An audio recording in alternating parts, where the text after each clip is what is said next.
26 Amsterdam एक bank है जो परचेज करना चाहती है, रुपए परचेज करना चाहती है 25 मिलियन अगेंस्ट पाउंड। पाउंड उसके पास डला होगा, उसने कहा इंटर बैंक के रेट ये दे रखे हैं, हमें बताओ।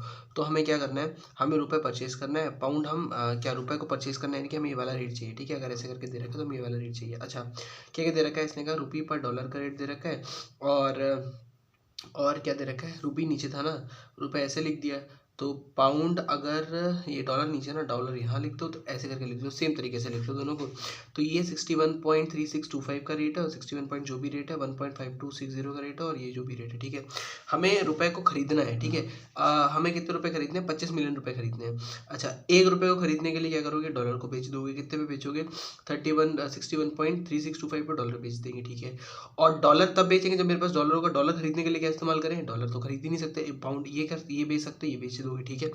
ठीक है, तो अगर हम 1 पाउंड बेचेंगे तो मेरे पास 1.5265 आएगा। अच्छा 1.5260 मेरे पास निकल के आएगा, ठीक है।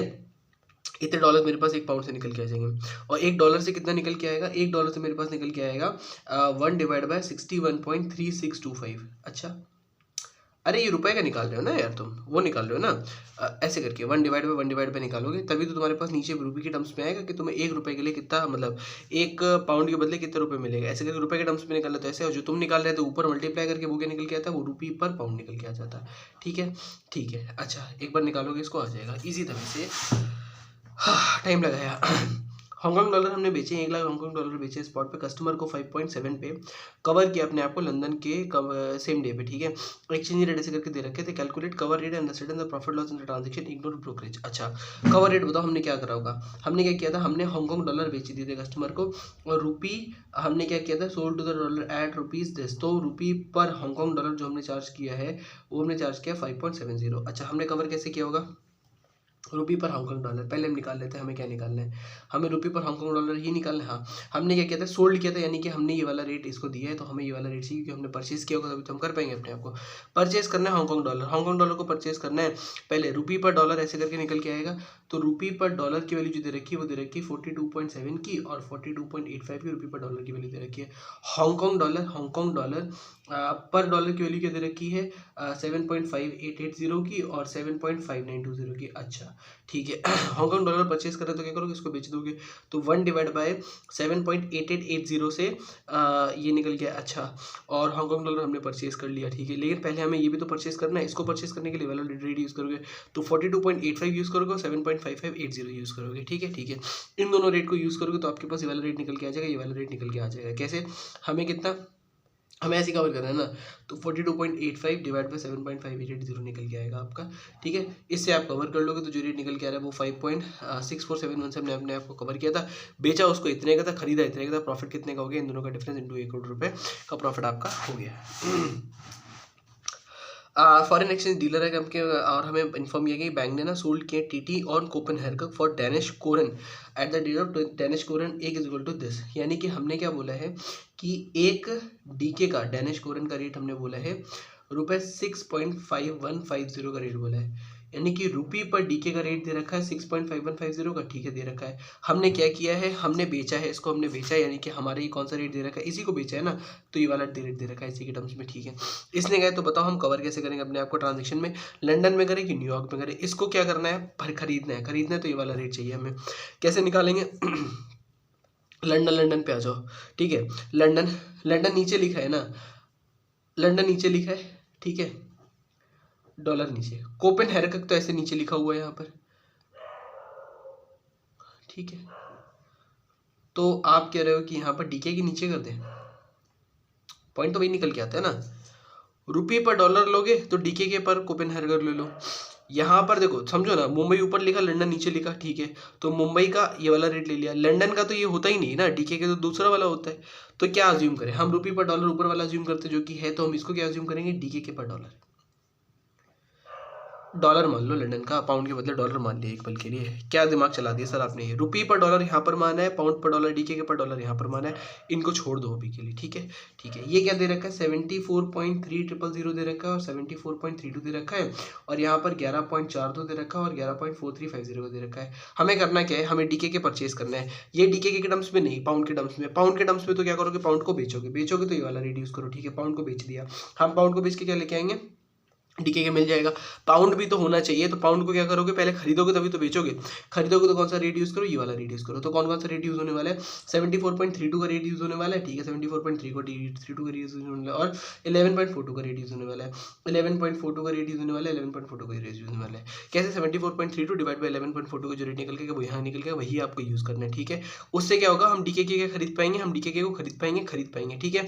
तो इनका रेट निकल के आया, इन्होंने कहा हम डीके को ऐसे करके रुपये का कॉस्ट इतना पड़ रहा है, तो मेरा एक तरीके से प्रॉफिट हो रहा है इसमें। अच्छा, न्यूयॉर्क में कवर करने जाओगे तो क्या होगा, न्यूयॉर्क में भी यही चीज़ कर लेना, ये वाला रेट यूज़ कर लेना, एक तो जो हमने इसमें यूज़ किया था ऐसे करके ये वाला रेट यहाँ यूज़ कर लेना, और नीचे 7.56 वाला रेट यूज़ कर लेना, ठीक है।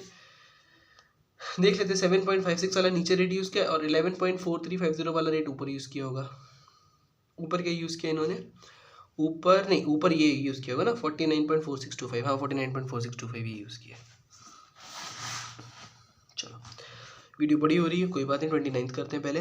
इंपोर्टर कस्टमर रिक्वायर कर रहा है बैंक से कि रेमिट कर दो सिंगापुर डॉलर दे दो 2.5 लाख रुपए LC, however due to unavailable bank को रेमिट ओनली ऑन फरवरी 4 को, ठीक है। 28 को गया था कि भैया हमें दे दो, क्या दे दो, हमें सिंगापुर डॉलर दे दो। अगेंस्ट क्या दोगे, अगेंस्ट तो रुपये ही लोगे, तो उसने कहा हमें रुपये पर सिंगापुर डॉलर का कौन सा वाला रेट चाहिए, बड़ा वाला रेट चाहिए, हम इसको खरीदना चाहते हैं, ठीक है। ठीक, लेकिन बैंक ने क्या कहा, बैंक ने कहा रुपये पर सिंगापुर डॉलर का ही रेट मिलेगा, लेकिन मिलेगा कब का, मिलेगा 4 दिन बाद का, ठीक है, ठीक है। तो बैंक ने वही रेट दिया, लेकिन 4 दिन बाद का रेट दिया, 4 दिन बाद का रेट दिया, कोई दिक्कत नहीं, कोई दिक्कत नहीं। अब इन्होंने बोला कि हाउएवर ड्यू टू अनअवेलेबल, ठीक है, ठीक है। अब हमने रुपये पर सिंगापुर डॉलर का कहीं रेट दे रखा है, सिंगापुर डॉलर पर पाउंड का है, डॉलर पर पाउंड का है, और रुपये पर डॉलर का रेट है। हाय राम, कितनी मेहनत करवाओगे। रुपये पर डॉलर का रेट दे रखा है, ठीक है, डॉलर पर पाउंड का दे रखा है, मल्टीप्लाई करोगे रुपये पर पाउंड आ जाएगा, और एसजीडी पर पाउंड दे रखा है, यहाँ पर मल्टीप्लाई नहीं कर सकते गुरु, यहाँ पर मल्टीप्लाई नहीं कर सकते गुरु। चलो हम आगे पहुँचने की कोशिश करेंगे।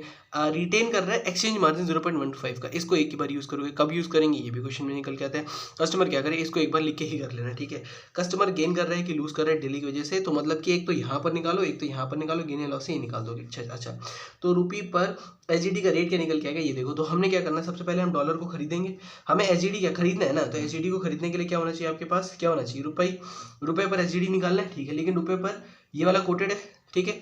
एसजीडी हमें खरीदना है, एसजीडी के टर्म्स में, ये नहीं एसजीडी के टर्म्स में नहीं है, पाउंड के टर्म्स में। पाउंड क्या करोगे, बेचोगे तो नीचे वाला यूज़ कर लो। पाउंड में हम कौन सा यूज़ करेंगे, नीचे वाला, क्योंकि हम बेचेंगे ना यार, पाउंड के टर्म्स में थोड़ी ना, ये तो इसके टर्म्स में हमने पाउंड बेच दिया। पाउंड बेचने के लिए, पाउंड बेचने जाओगे तो पाउंड होना भी तो चाहिए, होने के लिए हम क्या करेंगे, पाउंड को खरीदेंगे तो हमने ये वाला रेट यूज़ कर लिया, ठीक है, पाउंड खरीद लिया। पाउंड खरीदने के लिए हमारे पास डॉलर भी तो होना चाहिए, डॉलर से तो पाउंड खरीद रहे हैं, डॉलर हम क्या करेंगे, खरीदेंगे तो हमने ये वाला रेट यूज़ कर लिया। तो आप कह रहे हो 45.9 1.7850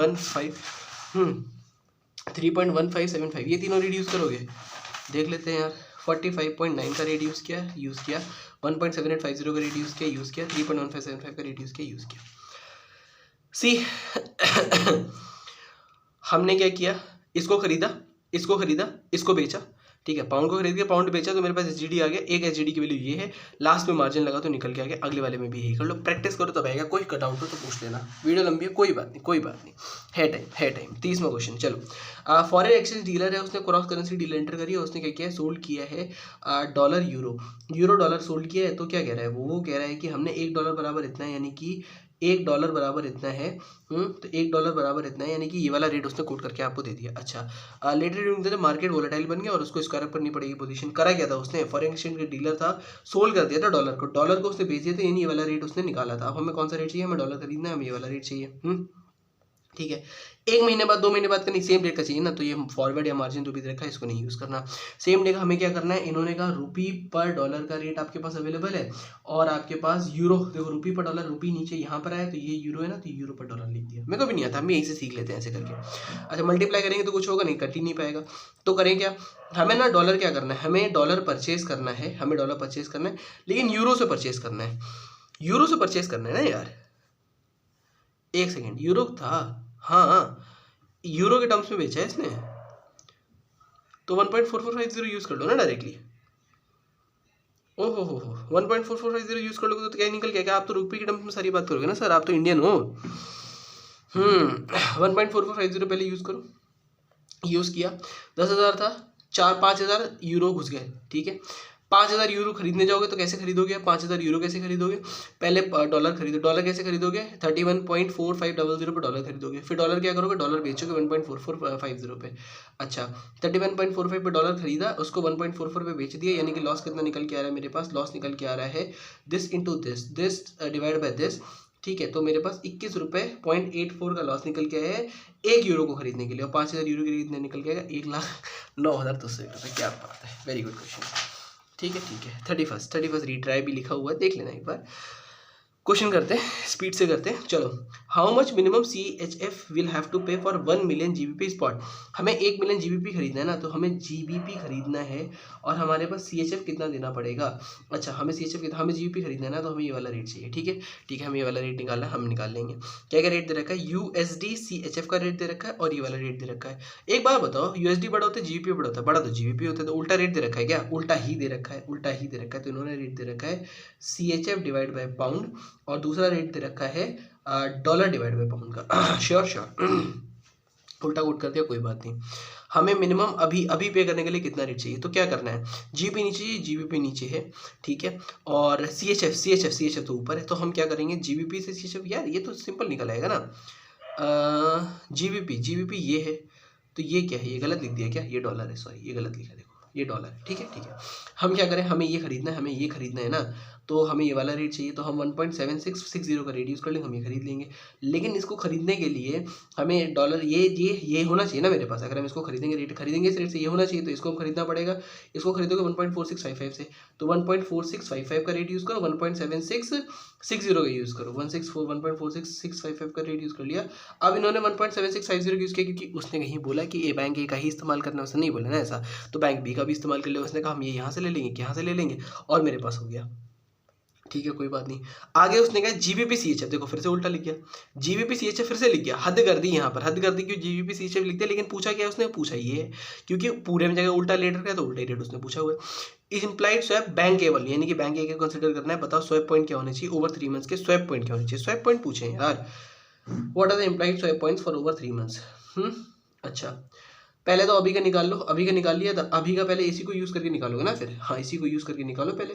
1.4655 को यूज़ करो, 1.7660 को यूज़ करो, 1.4655 1.7660 को यूज़ करके निकाल लिया। अच्छा, इसके बाद हम क्या करेंगे, 1.4655 के बदले 3 महीने का, यानी कि 1.4655 था ना, 55 ये था, हाई लो तो नहीं है, नहीं सही है, 1.4665 हो जाएगा। यहाँ पर हाई लो है तो माइनस करो यार, माइनस करोगे तो 1.76 ये हो जाएगा 40। ठीक है 1.7640 को यूज़ करो, 1.4665 को यूज़ करो, इसको करके आगे का रेट निकल के आ जाएगा। जो रेट निकल के आ जाए, दोनों के दोनों रेट निकल के आएंगे। क्या रेट निकल के आएंगे? ये रेट निकल के आएंगे। 15 मिनट लगा दी, कोई बात नहीं, ये रेट निकल के आएंगे। इन रेट के बेस पे 3 महीने के स्वैप पॉइंट जो आपके हैं वैसे करके इसमें माइनस कर दो 28, इसमें माइनस करके 12, ये आपके स्वैप पॉइंट निकल के आएंगे। गूगली यहाँ पर भी है। 32 अगली वीडियो